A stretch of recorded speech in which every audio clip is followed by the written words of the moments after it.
Well, that's exactly what our next guest did when she decided to embrace life on the road. Yes, after the menopause left her feeling burnt out and in a bit of a dark place, Siobhan Daniels sold her flat, quit her job and spent £40,000 on this glorious motorhome to travel around the UK. And as she encourages other women to get out of their comfort zone, Siobhan is joining us now. Hello, Siobhan, how are you? I'm very well, thank you. Good. I'm so excited to chat to you. Siobhan, this is a really brave... It shouldn't be brave, right? Because we kind of look at these things, it's like, you know, you're supposed to want the home and want the career and then want to retire and sort of enjoy winding down. So that's what you're supposed to want to do, but actually, this is quite a brave thing to do, but it shouldn't be. And I think that's your message, isn't it? Like, you weren't feeling yourself. This started when you were going through the menopause and you knew you needed to do something for you. I think a lot of women get to that stage where you just want to repurpose your life. You think, what the heck's it all about? Kids are grown up, you know, you're floundering about in work and you just think, what do I really want? What makes me happy? And that's the point that I got to. I thought, what makes me happy? Travel makes me happy. Everything that I've got around me is just stopping me living, and I want to live. And the idea of a motorhome popped into my head one morning. I still don't know where it came from, because I've never driven a motorhome. I'd never slept in a motorhome. And it just popped in and I thought, that's it. And I went into work that day and said to everyone, I'm going to get rid of all my stuff. I'm going to get rid of my home, buy a motorhome and hit the road. Oh, my, I love this. That's the kind of, like, oomph, you know, that women should have, right?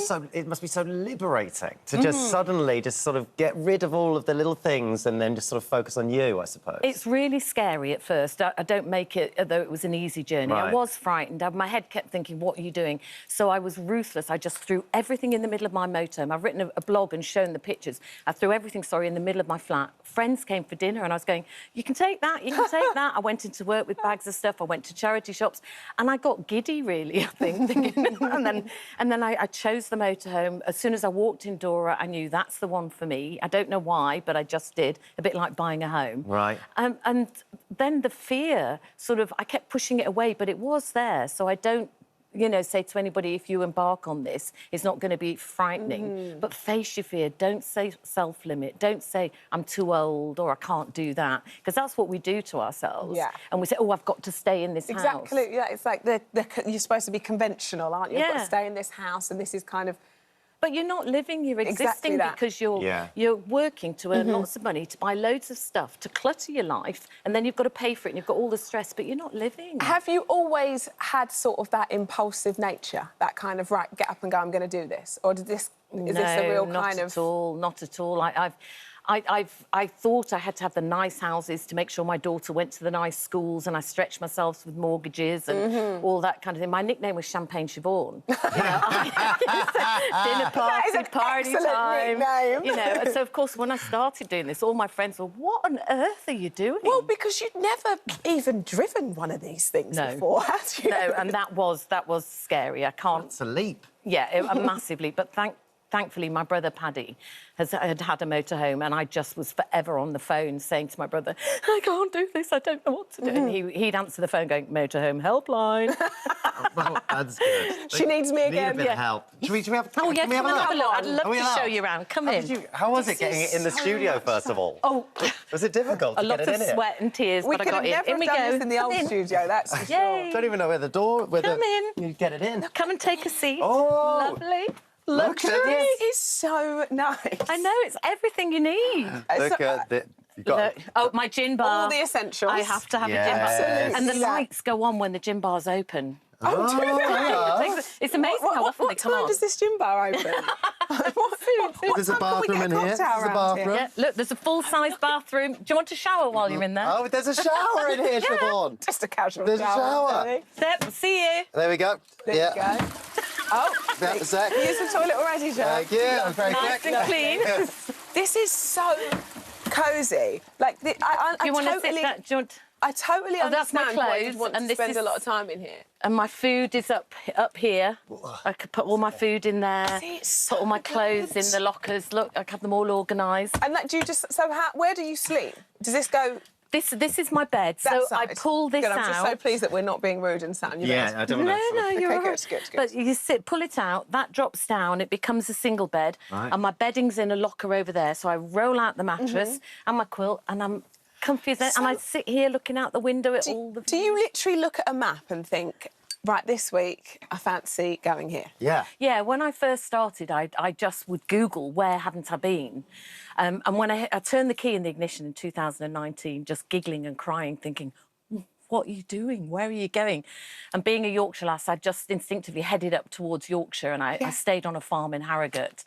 And when I saw the sunrise that first morning, I just thought, I know I've done the right thing. Wow. And since then, I kind of Google places, or I get invited to talk at lots of festivals now. OK. To encourage women to have these adventures. And so if I'm invited to a festival, I've just done the Armchair Adventure Festival in Cornwall, and I hadn't been down to Cornwall, so I'm Googling different places and thinking, oh, I can go there, I can go there. So exciting, isn't it? You sort of become a bit of a sort of social media influencer with it all now, right? So people are sort of really inspired by your story, I suppose. And that's what feeds me, because when I was in my mid-50s, I was genuinely broken, just with the menopause, brother and sister had died, struggling at work, feeling voiceless, and where do I fit in with everything? And I was broken.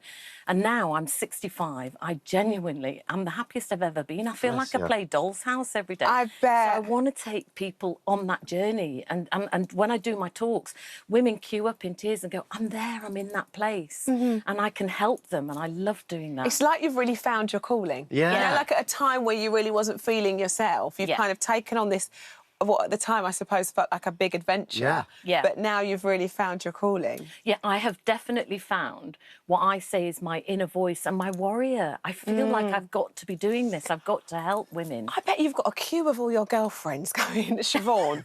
I know you've only got one bed in there, but please let me squeeze in with you. But It opens up right across. Really? I bet you get everyone wanted to come with you, don't you? How many can you fit in this bed, Siobhan? I've had 4 in at the moment. 4 in this but there's bed? room. We could It's a party. squeeze up and get another. What did It's the a little one party. say? Get out. Roll over. No, go get the gin. Go in the bar.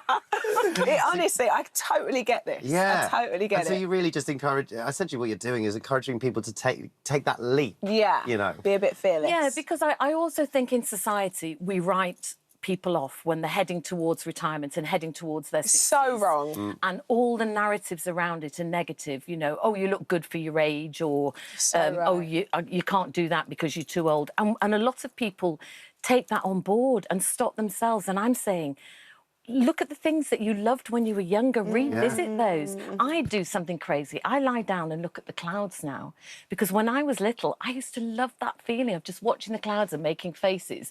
And then I stopped doing it for over 40 years. And I thought, life why? gets in the way, doesn't it? Yeah, that's it. I'm so happy for you. This is Love just it. incredible, and this is so cosy, and I don't want to leave It is. This is wonderful. It's Well, you can come on a road trip The only anytime. downside to this whole thing, I think, is the fact that you've got to reverse it out of the studio in the next break. In the next break. I'm feeling for you. We're definitely going to film So that. if you hear any noises... That'll be on social media. Yeah, exactly that. Thank you so much for coming to see us and inviting us into your lovely home. Try not to run over the loose women. Yeah. OK? Watch the crew. We love them dearly. Look after yourself, boys. Thank you, Siobhan, for coming in. Really My appreciate pleasure. it.